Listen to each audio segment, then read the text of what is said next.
All right, friends. I've had a blackout on political news again because I've been trying to get some other work done.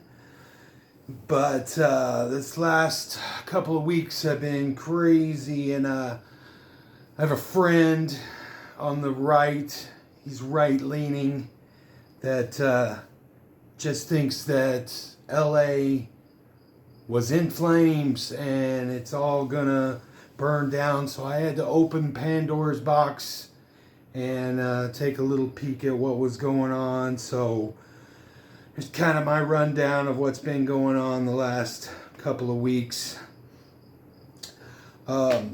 Ukraine had a masterful drone strike against Russia that just embarrassed the hell out of them for a handful of $400 drones. They just had this secretive mission that had to have taken months to set up and destroyed billions and billions of dollars worth of irreplaceable bombers and jets and things on the border of Russia. And Russia has since retaliated, and it's just making President Dum Dum look weaker and weaker because he obviously can't control Daddy Putin. So, that being said, of course, there was a travel ban put on 12 or 15 African and Middle Eastern nations. And of course, Qatar and the UAE and Saudi Arabia wasn't involved in that because they all own Trump anyway. So he did his Middle East butt kissing tour. So that was all part of that bribery jet thing, and the fact that the Saudis own Trump in various different ways. The whole Jared Kushner thing, and it's all a mess, and I don't care about delving into the details. We know it's all bad, no matter what it is. So, moving on. We'll talk about the LA situation. People protested ICE,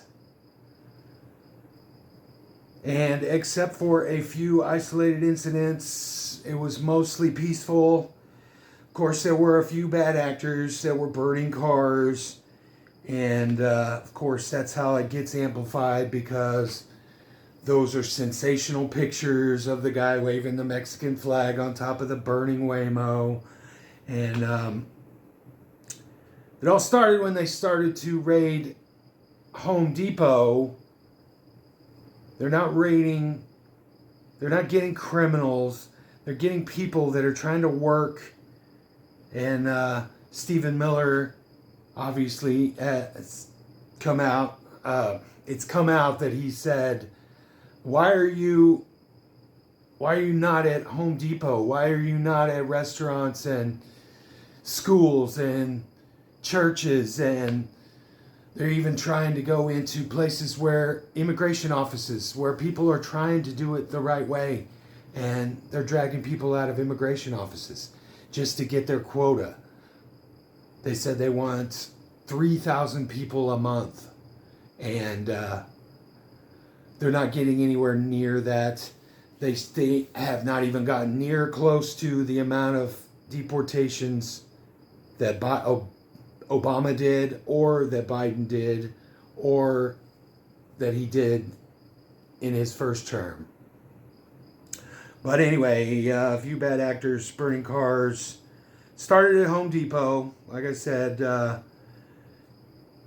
and then the people gathered at a detention center where they was rumored that they were taking all of the people that were being detained, and they were smashing windows and causing some trouble there. Compton erupted into sort of a little bit more of a visually stunning situation. They were throwing rocks off of the bridge and destroyed a couple of cop cars. The National Guard arrived on Sunday morning, but if you listen to the right, you would think that the whole city was up in flames, and that's just not the case. It's been isolated to a small area, like a 2 mile area in downtown LA. That's where they put the curfew on, and the National Guard is basically just protecting that detention center. They're not sifting out into the city, and the police are kind of trying to keep everything else under control. Oh, but that friend of mine that I was telling you about, he was trying to show me videos last weekend about, oh, you don't think this is real? And he gets all of his news from TikTok, if that tells you anything. It's a very, very low information person. That's why he leans to the right, because everything can be sensationalized on TikTok. And sure, those pictures were real, but they were the same ones over and over again, because that was the good ones. They got the good pictures that first day. And by the time the weekend rolled around, there was none of that going on. There's no murderous horde of illegal migrants. They're not taking over the city. It's a manufactured power play to test the limits of their authoritarian rule. The real invasion is the illegal mobilization of the National Guard without the governor's permission. That's only happened one other time. In 1965, President Eisenhower sent the National Guard in because the governor of Alabama would not authorize the National Guard to protect the kids going to school and the desegregation thing. So, totally different situation. There was a law that popped up in all of the discourse about this called Posse Comitatus, where the president is not allowed to send troops into civilian areas on our own sovereign land. And I've heard a lot of back and forth on that. I think Obama took a lot of the teeth out of that law, so probably nothing will come from that. But we saw worse things. The 1992 riot was 1,000 times worse. And my friend I'm talking about thinks that this is going to get worse than LA in 92. And I told him it'll be over by next weekend. And you know what? It pretty much is. After the No Kings protest last weekend,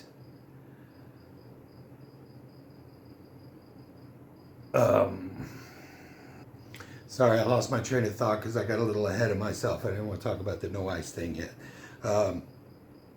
Let's start here.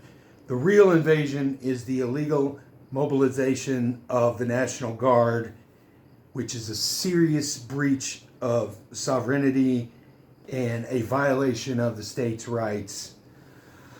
He's threatened to arrest the governor and the mayor, and there's been a confrontation when Kristi Noem was trying to put on a speech. They briefly detained Senator Adam Padilla and said that he burst in to her thing and lunged at her and didn't identify himself.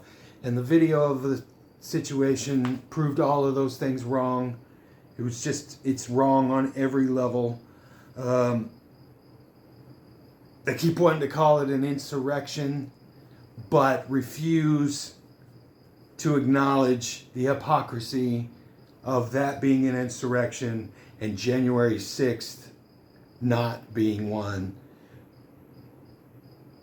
and they totally condoned the pardons of all the January 6th people, and that was just as a violent of a situation. This all happened days before the massive birthday military parade that's supposed to show our might. I've already talked about this a little bit. You're not supposed to do that kind of thing. You speak softly and carry a big stick.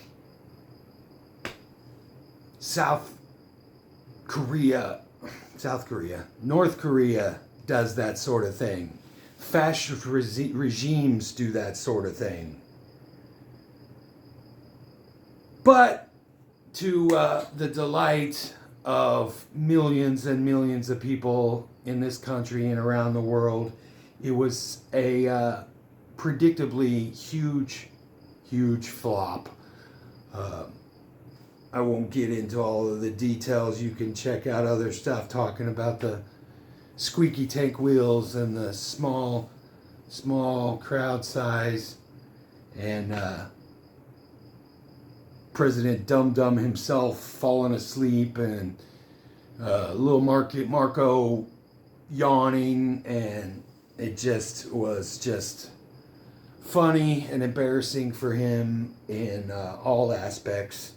And it was completely outshined by No King's Day. There are thousands of cities. They estimate over 4 million people attended, with only one questionable incident that happened in Salt Lake City, where an innocent bystander was shot because somebody had a gun, the way I understand it, and there was too many good guys with guns, and so somebody got caught in the crossfire and was killed. And I think I read about another incident that happened in Nashville, but that hasn't really made it into any mainstream news that I've seen. And anyway, there's other anti-ICE raids scheduled for Chicago and Texas and Seattle and Omaha, and some of those may have already taken place. I've already tried to pull myself back out of the political rabbit hole, so I'm not really feeding into those algorithms right now. But communities are coming together, and people are becoming more aware of how bad we all told you how bad this was going to be, and it's just as bad as we've made it out to be. We're not even 6 months in. We've got 3.5 more years of this to go. So stand strong. People are waking up. And one last thing I do have to mention, because it's important, is the Melissa Hortman, a former Minnesota lawmaker that was gunned down, her and her husband, were killed by a MAGA lunatic. And they shot another guy, John Hoffman, I think was his name, but I think him and his wife are going to live. But he stalked at least 2 other Minnesota Democrat lawmakers, and had a whole list of people that he potentially was going after. And he was finally caught, so that's good. But it brings up the one thing that they keep talking about he was impersonating a cop, and he had a car that looked like a cop car. And at the same time, all these ICE officials are going around with masks, without name tags, without badges, refusing to identify themselves.